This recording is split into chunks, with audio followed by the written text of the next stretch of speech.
आप सभी का बहुत-बहुत नमस्कार करेंगे न्यूज़ 21 में और आपके साथ मैं हूँ रितिका पांडे। क्या आपकी तरक्की पर ताला लग गया है? क्या आपकी बुद्धि साथ नहीं दे रही है या व्यापार में जो है वो लगातार घाटा हो रहा है? देखिए ज्योतिष शास्त्र में एक ऐसा पत्थर है जिसे बुध का वरदान कहा जाता है। जी हाँ, हम बात कर रहे हैं जादुई रत्न पन्ना की। आज के इस विशेष शो में हम खोलेंगे पन्ने के इतिहास का वो पन्ना जिसे जानकर आप दंग रह जाएंगे। आखिर क्यों बड़े-बड़े दिग्गज अपनी उंगली में इस पत्थर को धारण करते हैं यानी पहनते हैं? क्या इसका कोई रहस्य है? आप सबको जानने को मिल जाएगा, तो बस देखते रहिए आज का हमारा ये महा पैकेज। देखिए इतिहास और कहानी की शुरुआत करेंगे।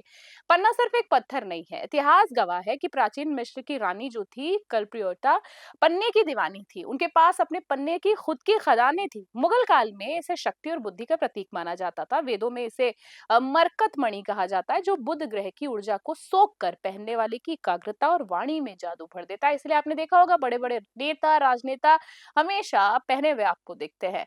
कौन पहने और क्यों पहने पन्ना और कब और कितनी रत्ती पहने और धारण करने की विधि, कहने का मतलब है सारा सारा आपको मिलेगा। देखिए कौन और क्यों पहने। सबसे पहले अगर आप मीडिया में है, लेखन, व्यापार या शेयर मार्केट से जुड़े हैं तो बुद्ध को मजबूत करने के लिए पन्ना अनिवार्य है। ये डिप्रेशन को कम करता है और निर्णय लेने की क्षमता को बढ़ाता है। दिन और समय पे आते हैं। शुक्ल पक्ष का बुधवार सूर्योदय के 2 घंटे के भीतर आप पहन सकते हैं।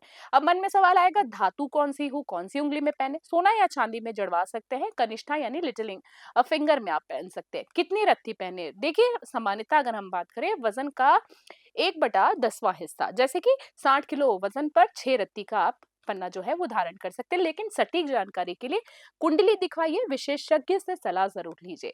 शुद्धिकरण की बात करें, अंगूठी को गंगा जल में कच्चे दूध और शहद में 15 मिनट के लिए आप रख सकते हैं। उसको डुबोए, उसके बाद आप जागृत मंत्र, जी हाँ, धारण करने से पहले मंत्र बहुत जरूरी है। ओम बुद्ध बुधाय नमः का 108 बार आप जाप करके मन में ईश्वर को याद करके आप इसको पहन सकते हैं। अब किसे नहीं पहनना चाहिए पन्ना, देखिए जिनकी राशि में मेष, वृश्चिक या कर्क है, जो बिना गहरे ज्योतिष सलाह के पन्ना बिल्कुल भी आपको नहीं पहनना चाहिए। यदि बुद्ध में कुंडली के 6, 8वें या 12वें भाव के स्वामी है तो पन्ना नुकसानदायक हो सकता है। पन्ने के साथ कभी भी मूंगा, कोरल या मोती पर्ल बिल्कुल नहीं पहनना चाहिए क्योंकि इनकी आपस में शत्रुता मानी जाती है। अब आखिरी में बात करेंगे, पन्ना हमेशा पारदर्शी, बिना किसी काले धब्बे वाला और कम से कम 3 से 5 रत्ती का पहनना चाहिए ताकि उसका जो प्रभाव है आपको पूरी तरीके से मिल सके। तो अगर आप भी अपनी बुद्धि और व्यापार को नई ऊंचाइयों पर ले जाना चाहते हैं तो पन्ना आपके लिए गेम चेंजर साबित हो सकता है। लेकिन याद रहे, रत्न हमेशा असली और सिद्ध किया हुआ ही पहने।